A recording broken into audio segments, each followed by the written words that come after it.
kthehemi tek darka. Ju në përgjithësi çfarë përgatisni për fëmijët tuaj kur bëhet fjala për darkën, në mënyrë që jo vetëm të marrin energjinë e nevojshme, ushqimet, vitaminat e proteinat e duhura, po edhe për të fjetur një gjumë të qetë. Pra, e mendoni dhe këtë, e bëni dhe këtë llogari kur përgatisni darkën për ta?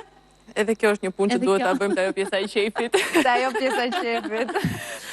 Në përgjithësi fëmijët në darkë të paktën të mijat, se secili duhet ndajmë eksperiencën tonë, ose duan një spageti, që gjithsesi klasifikohet e lehtë, me pak djathë, e duan me gjallë, po themi.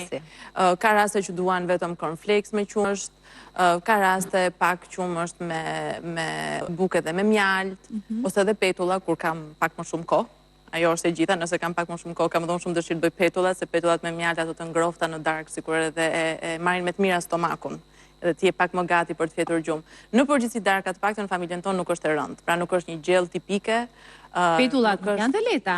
Për fëmijët janë të mira, më beso. Janë dhe di që janë të mira. Për fëmijët i duan. Si s'është kundra. Janë të rënda. Për fëmijët janë të rënda. Se gjella sikur është sfidë për to. Po, në momentin që bëhen në vaj të nxehtë shumë, ato nuk e thithin vaj. Nuk thithin vaj. Do japim plus që tjetër se të gatuajnë petullat pas kalori. Ornela, në lidhje megjithëse jo dua të pyes pak edhe Oltën para se të pyesim Ornelën. Ti si organizon? Ti edhe balerinë? Jeni dhe balerinë? Ne që jemi balerinë, se është shumë mit ajo gjëja që balerinat nuk hanë dhe balerinat hanë më shumë se njerëzit normal zakonisht. Është shumë mit ajo gjëja që balerinat nuk hanë realisht, por ham shëndetshëm. Në përgjithësi mundohem të kombinoj variantin çfarë kanë ngrënë në drekë në shkollë dhe të bëj një gjë tjetër në darkë. Ka raste që ata hanë makarona në shkollë në periudhën e drekës, kështu që unë automatikisht ju jap diçka me perimet, ndonjë supë të fruluar, diçka që edhe jo shumë e rëndë, do me thënë, mos të kaloj shumë të rëndat. Ata qefin më të madhe kanë tek buka me vezë për sipër, ose buk me vaj me krip me domate, do me thënë duan ato gjërat që... Janë të shishme në fakt. Qëndrojnë në fakt dhe ka raste që ju bëj atyre dhe bëj dhe për vetë. Do doja të dija Ornela çfarë mendon edhe çfarë na sugjeron në lidhje me ushqimin. Sa i rëndësishëm është ushqimi, pra ushqimi i duhur pikërisht në mbrëmje për fëmijët para se të flenë, cilat janë rekomandimet e tua?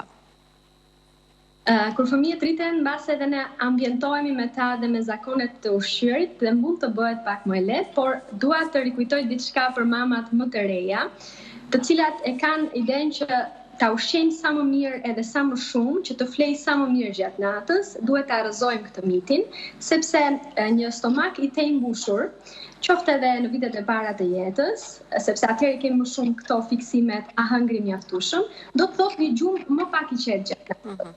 Tani, unë si eksperte, do rekomandoja dritra, ose fruta pa shumë, jo shumë të ëmbla, ose fruta të gjërat e ëmbla, sheqernat, se kemi dëgjuar këtë që sheqernat në mbrëmje nuk sugjerohen. Gjërat e ëmbla sepse i furnizojnë energji dhe bëhen shumë aktiv, ndërkohë që ata duhet qetësohen atë. Por nuk e di nëse është dakord ekspertja, mjalti rekomandohet. Pra një lug mjalt për fëmijët që e hanë është i mirë përpara gjumit. Jo para moshës 1 vjeçë. Jo, po flas për moshën 7-8 vjeçë lart. Pastaj ideja është që do parë si reagon fëmia. Pra, mund të jetë i shëndetshëm. Po, sigurisht është individuale.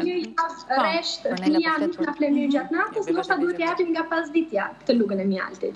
Pra, ushqimet e procesuara, ushqimet e vlera të gatshme në dyqan, preferohen mos përdoren çokollatat, ndonjë akullore që ja japim pasditeve, tani iku vera, po në verë e shkelnim pak me këtë gjë. Si eksperte kaq, si mami nuk e lë dot djalin, ose unë e lë, po ai nuk pranon që të hajë çdo ditë dritra, tërshër edhe fruta, kështu që e shkelim njësoj si ta Olta, nuk kam makarona në kopësht, i bëjmë në darkë edhe jemi okay.